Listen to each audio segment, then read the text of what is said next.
Deputy Chief Minister, who is heading the Regional Committee for West Jaintia Hills, Sneoba Langdhar, has informed that the Jaintia Hills Regional Committee will submit its report to the state government by the end of July.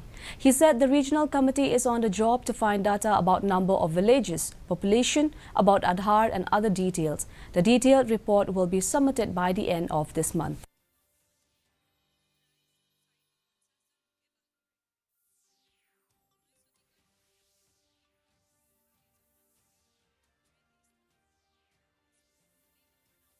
Anything from Meghalaya, you are on the job. From Assam, I don't know. But when they ready a report, when we do a civil report, both to the state government, and the state government will take a call. But also now they are doing our local exercise. So in that areas of different, I have told my officer, go and find out what is there, how many villages, what are the population, from where to obtain the developmental schemes, what are the Aadhaar, what are the waters, what are the threats. Now they are on the job.